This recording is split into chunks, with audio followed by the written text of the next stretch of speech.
The Tale of Johnny Townmouse, written by Beatrix Potter, read by Chuck Brown.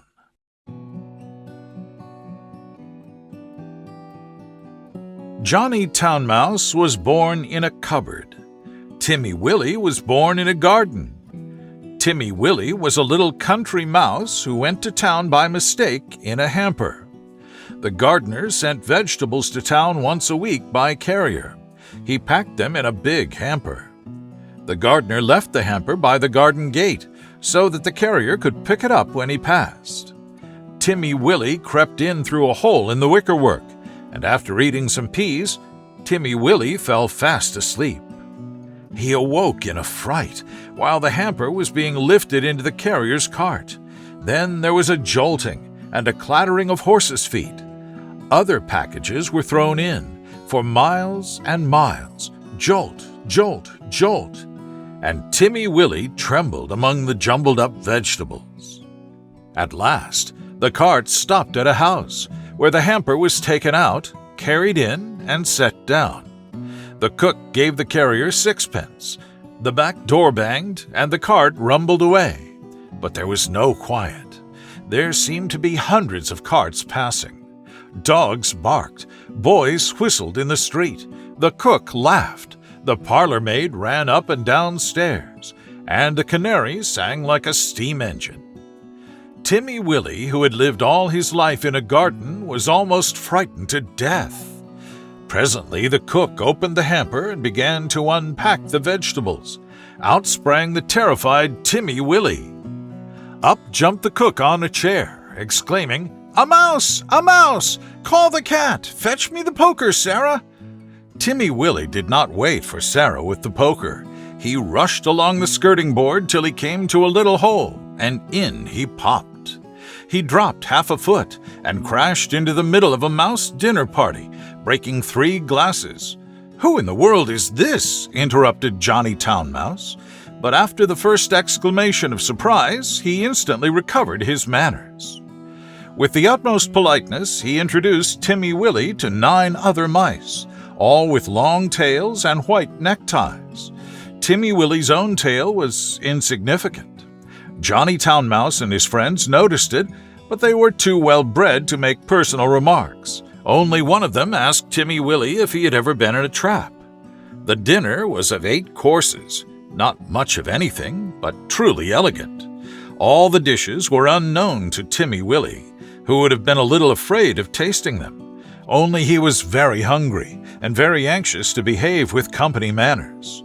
The continual noise upstairs made him so nervous that he dropped a plate. "Never mind, they don't belong to us," said Johnny. "Why don't those youngsters come back with the dessert?" It should be explained that 2 young mice, who were waiting on the others, went skirmishing upstairs to the kitchen between courses. Several times they had come tumbling in, squeaking and laughing. Timmy Willie learnt with horror that they were being chased by the cat. His appetite failed. He felt faint. "Try some jelly?" said Johnny Townmouse. "No? Would you rather go to bed? I will show you a most comfortable sofa pillow." The sofa pillow had a hole in it. Johnny Townmouse quite honestly recommended it as the best bed, kept exclusively for visitors. But the sofa smelt of cat. Timmy Willie preferred to spend a miserable night under the fender. It was just the same next day. An excellent breakfast was provided for mice accustomed to eat bacon, but Timmy Willie had been reared on roots and salad. Johnny Townmouse and his friends racketed about under the floors and came boldly out all over the house in the evening. One particularly loud crash had been caused by Sarah tumbling downstairs with the tea tray. There were crumbs and sugar and smears of jam to be collected, in spite of the cat. Timmy Willie longed to be at home in his peaceful nest in a sunny bank. The food disagreed with him. The noise prevented him from sleeping. In a few days he grew so thin that Johnny Townmouse noticed it and questioned him. He listened to Timmy Willie's story and inquired about the garden. "It sounds rather a dull place. What do you do when it rains?" When it rains, I sit in my little sandy burrow and shell corn and seeds from my autumn store. I peep out at the throstles and blackbirds on the lawn, and my friend Cock Robin.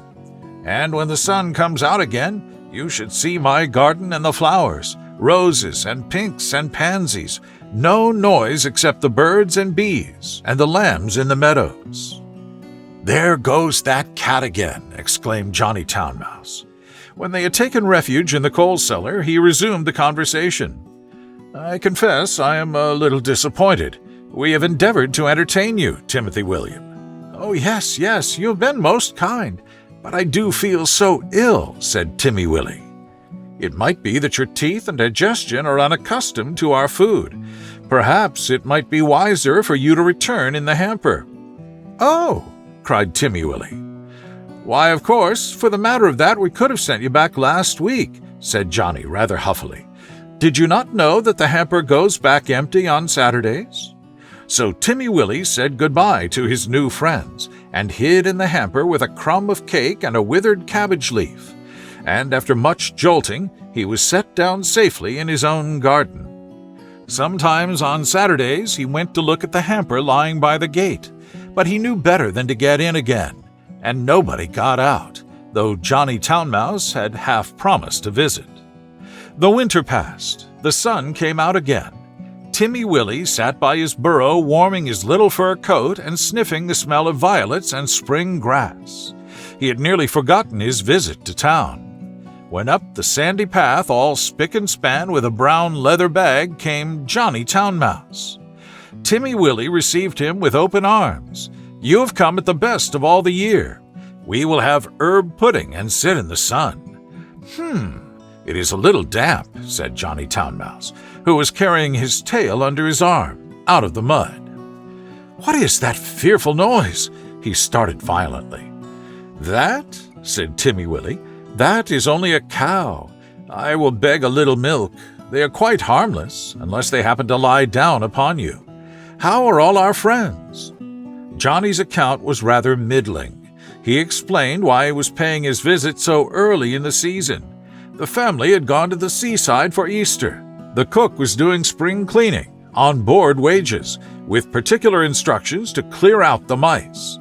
There were 4 kittens, and the cat had killed the canary. "They say we did it, but I know better," said Johnny Town Mouse.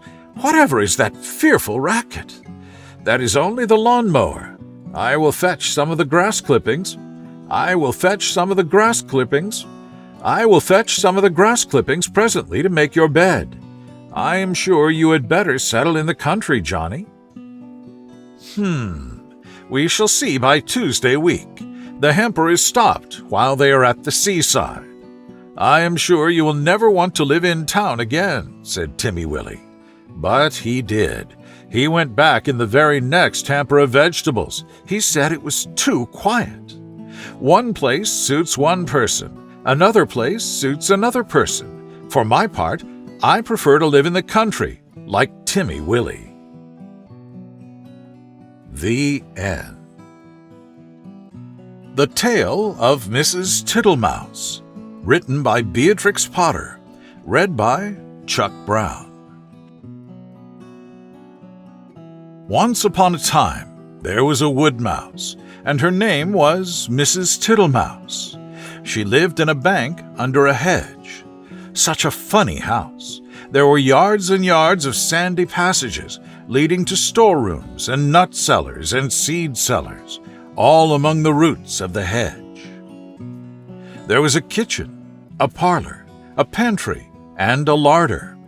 Also, there was Mrs. Tittlemouse's bedroom, where she slept in a little box bed.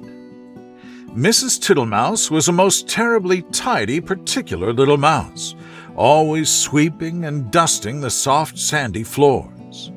Sometimes a beetle lost its way in the passages. "Shoo, shoo, little dirty feet," said Mrs. Tittlemouse, clattering the dustpan. And one day a little old woman ran up and down in a red spotty cloak. "Your house is on fire, Mother Ladybird. Fly away home to your children." Another day, a big fat spider came in to shelter from the rain. "Beg pardon, Is this not Miss Muffet's? Go away, you bold bad spider, leaving ends of cobweb all over my nice clean house." She bundled the spider out at a window. He let himself down the hedge with a long thin bit of string.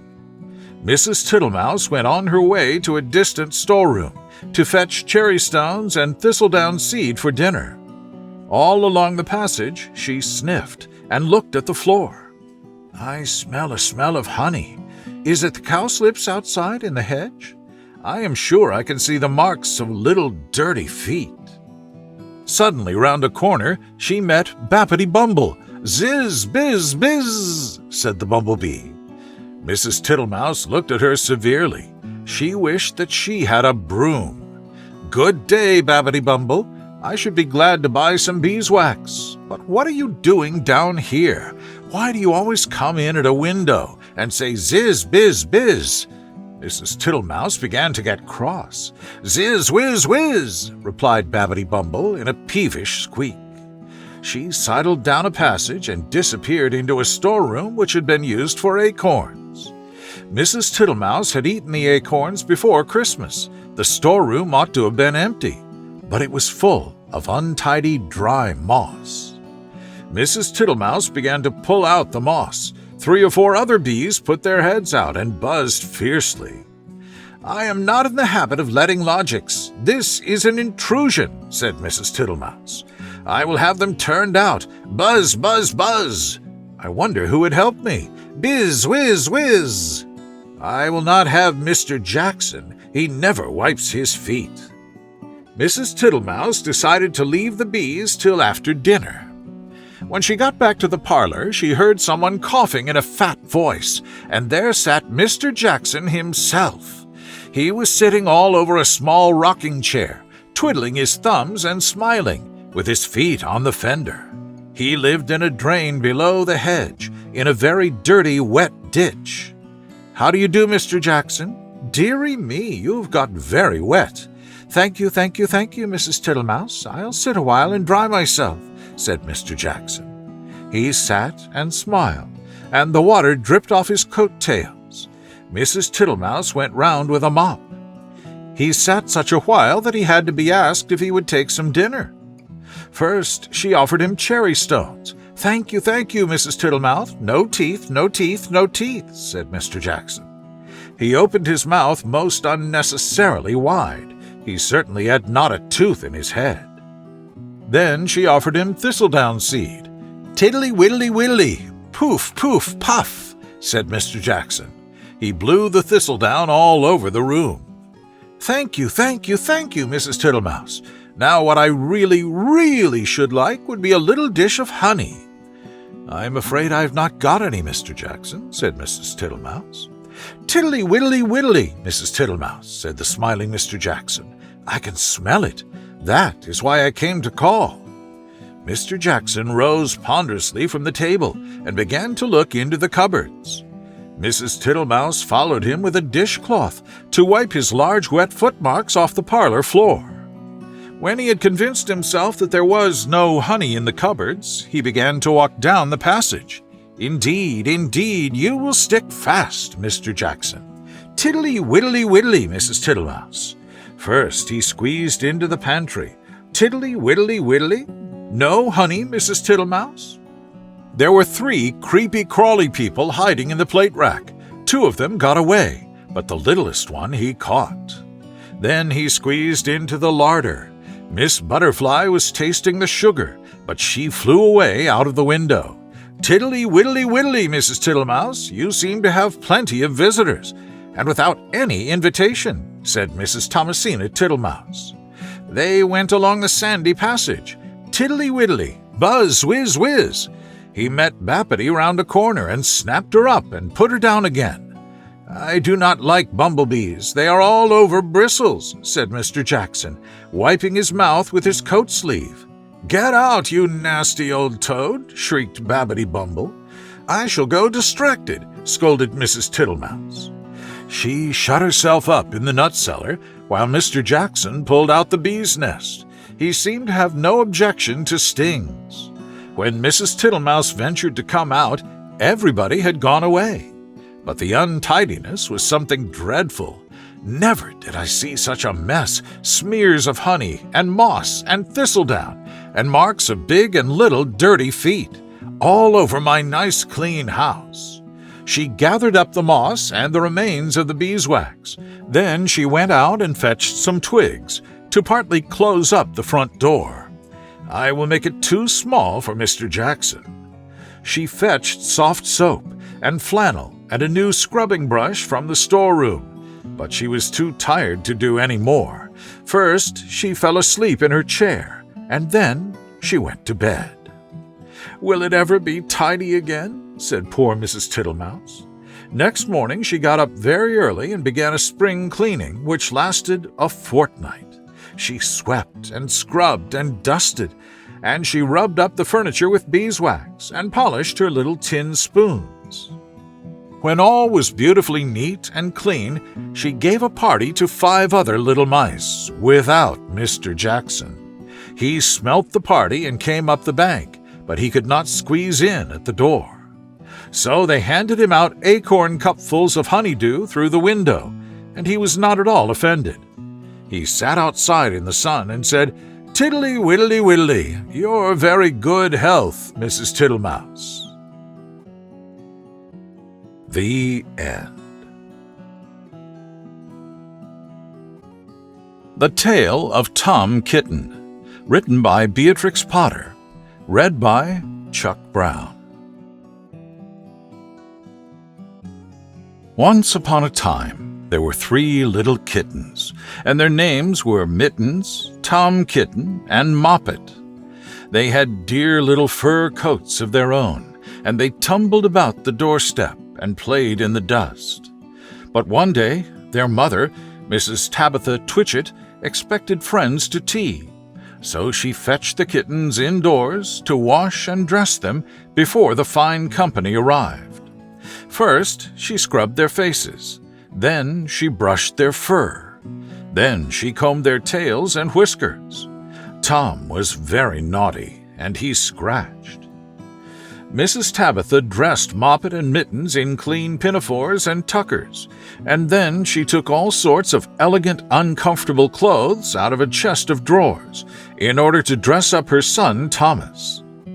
Tom Kitten was very fat, and he had grown. Several buttons burst off. His mother sewed them on again. When the 3 kittens were ready, Mrs. Tabitha unwisely turned them out into the garden, to be out of the way while she made the hot buttered toast. "Now keep your frocks clean, children. You must walk on your hind legs. Keep away from the dirty ash pit, and from Sally Hennypenny, and from the pigsty and the puddle ducks." Moppet and Mittens walked down the garden path unsteadily. Presently they trod upon their pinafores and fell on their noses. When they stood up, there were several green smears. "Let us climb up the rockery and sit on the garden wall," said Moppet. They turned their pinafores back to front and went up with a skip and a jump. Moppet's white tucker fell down into the road. Tom Kitten was quite unable to jump when walking upon his hind legs in trousers. He came up the rockery by degrees, breaking the ferns and shedding buttons right and left. He was all in pieces when he reached the top of the wall. Moppet and Mittens tried to pull him together. His hat fell off, and the rest of his buttons burst. While they were in difficulties, there was a pit-pat, paddle-pat, and the 3 puddle ducks came along the hard, high road, marching one behind the other and doing the goose step, pit-pat, paddle-pat, pit-pat, waddle-pat. They stopped and stood in a row and stared up at the kittens. They had very small eyes and looked surprised. Then the 2 duck-birds, Rebecca and Jemima Puddle Duck, picked up the hat and tucker and put them on. Mittens laughed so that she fell off the wall. Moppet and Tom descended after her. The pinafores and all the rest of Tom's clothes came off on the way down. "Come, Mr. Drake Puddle Duck," said Moppet. "Come and help us to dress him. Come and button up Tom." Mr. Drake Puddle Duck advanced in a slow, sideways manner and picked up the various articles, but he put them on himself. They fitted him even worse than Tom Kitten. "It's a very fine morning," said Mr. Drake Puddle Duck, and he and Jemima and Rebecca Puddle Duck set off up the road, keeping step, pit-pat, paddle-pat, pit-pat, waddle-pat. Then Tabitha Twitchwit came down the garden and found her kittens on the wall with no clothes on. She pulled them off the wall, smacked them, and took them back to the house.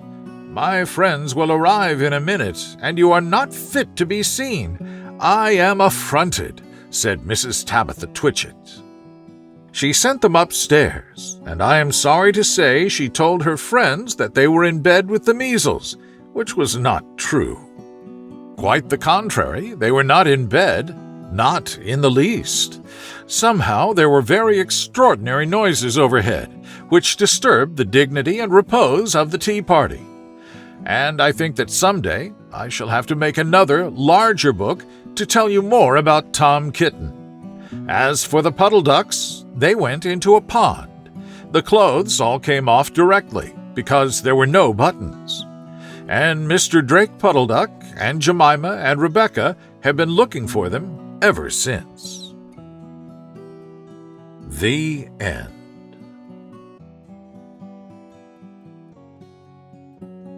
The Tale of Two Bad Mice by Beatrix Potter. Read by Chuck Brown. Once upon a time, there was a very beautiful doll's house. It was red brick with white windows, and it had real muslin curtains and a front door and a chimney. It belonged to two dolls called Lucinda and Jane. At least it belonged to Lucinda, but she never ordered meals. Jane was the cook, but she never did any cooking because the dinner had been bought ready-made in a box full of shavings.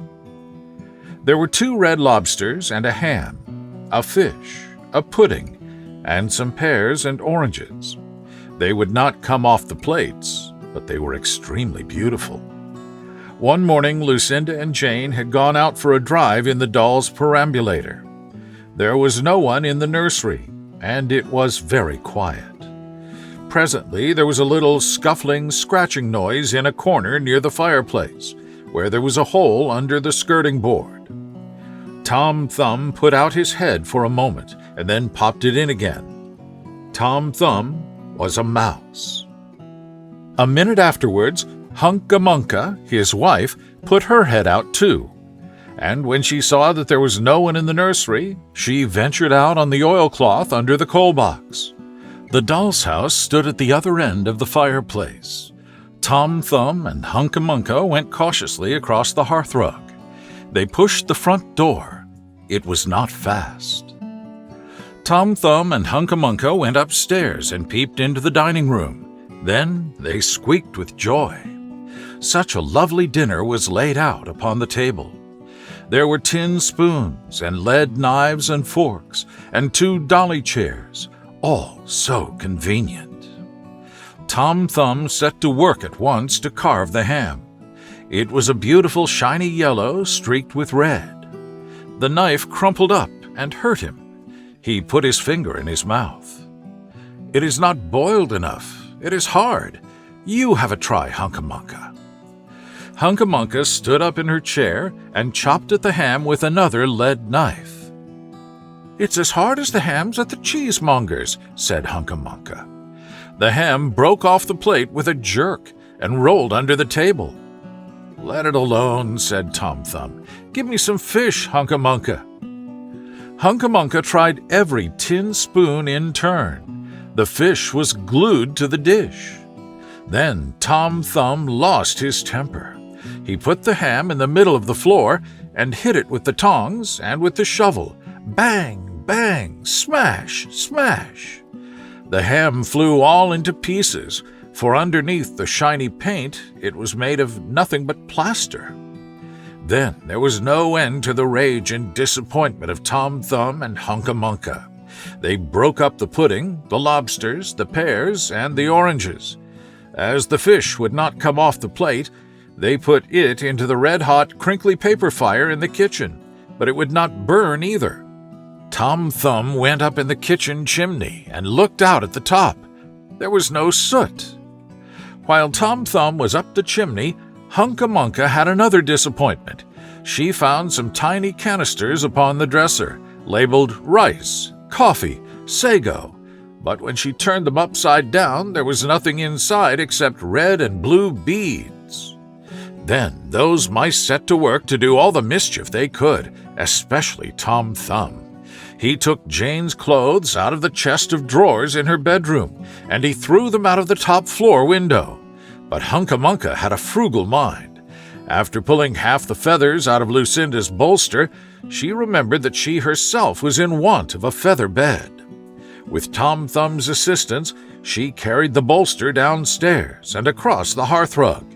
It was difficult to squeeze the bolster into the mouse hole, but they managed it somehow.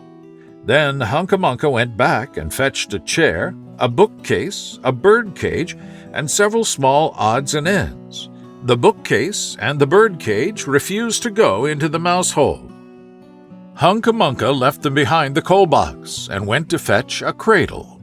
Hunca Munca was just returning with another chair when suddenly there was a noise of talking outside upon the landing. The mice rushed back to their hole, and the dolls came into the nursery. What a sight met the eyes of Jane and Lucinda! Lucinda sat upon the upset kitchen stove and stared, and Jane leant against the kitchen dresser and smiled, but neither of them made any remark. The bookcase and the bird cage were rescued from under the coal box, but Hunca Munca has got the cradle and some of Lucinda's clothes.